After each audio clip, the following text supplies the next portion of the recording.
uma cidade inteira impressionada por causa de um crime. Uma jovem e o marido são suspeitos de mandar matar o pai e o irmão dela. Olha, a mãe escapou por muito pouco. Para a polícia, não há dúvidas. Esse casal estava de olho na herança da família. Pai e filho amarrados na cozinha, vítimas de uma trama terrível. Ninguém consegue acreditar no que aconteceu, né? Uma família morta por causa de herança? Esta jovem bonita seria capaz de encomendar a morte dos próprios pais? Ela não tinha uma vida harmônica com a família. Por quê? E qual o motivo de tanta maldade? Essas perguntas atormentam os moradores de Votuporanga, cidade de 100 mil habitantes, a 519 quilômetros de São Paulo, desde que o empresário Vladimir Baggio, de 56 anos, e o filho Vitor, de 22 anos, foram mortos a tiros no sítio da família. No começo, a polícia tratou o caso como latrocínio, roubo seguido de morte, já que os criminosos levaram joias e dinheiro da casa. Graças a uma denúncia anônima, os policiais prenderam os dois homens no dia seguinte. Com eles foram encontrados os valores roubados e a arma do crime.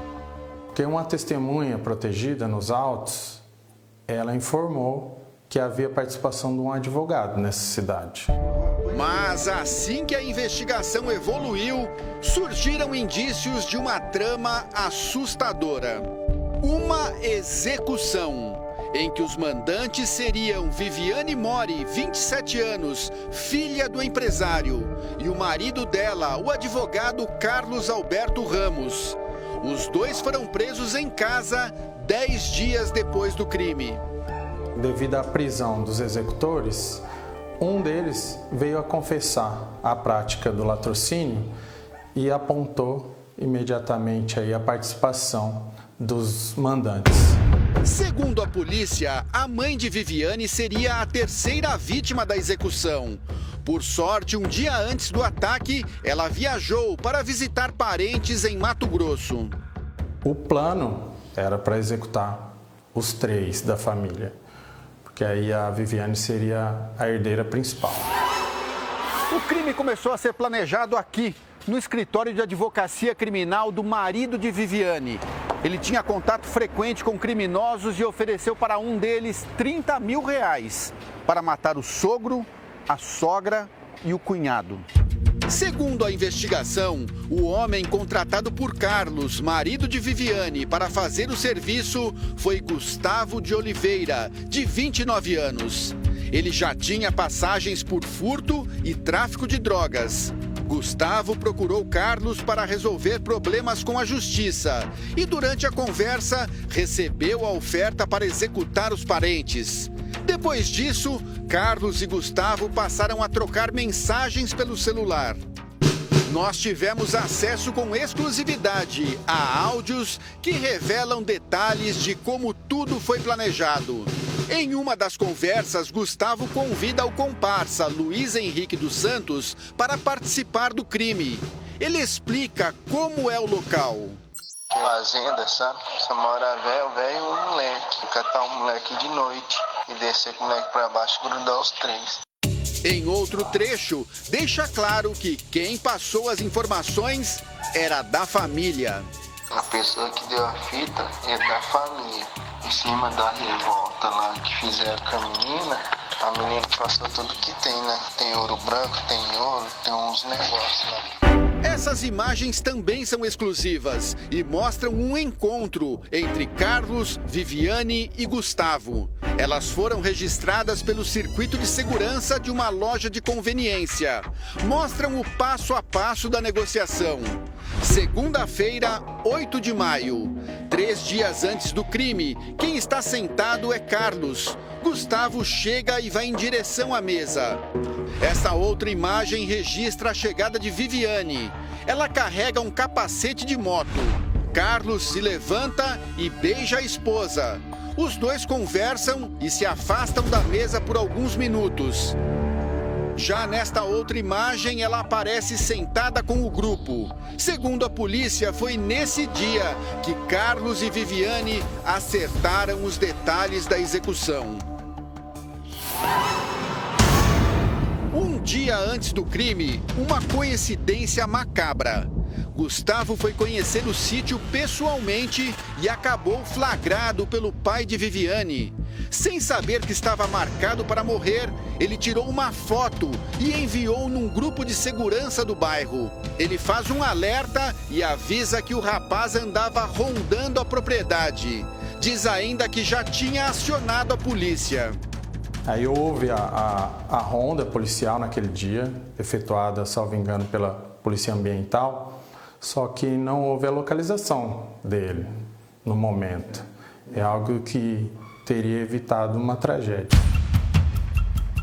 De acordo com a polícia, o plano era invadir a casa à noite. Assim, os criminosos encontrariam os 3 moradores ao mesmo tempo.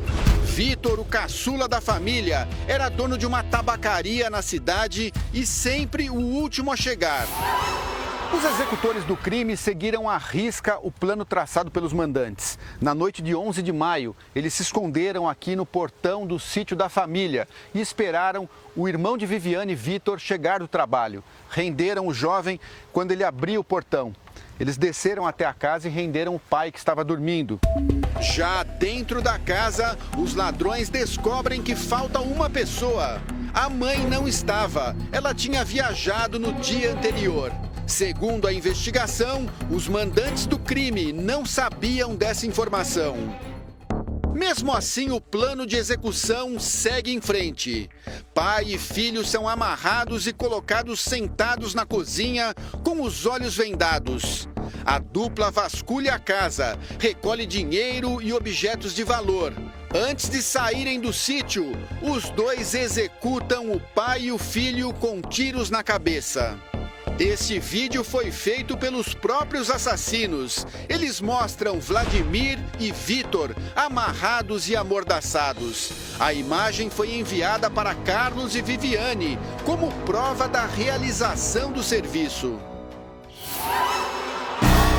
Segundo testemunhas, Viviane e Carlos estiveram no velório e acompanharam emocionados o enterro das vítimas.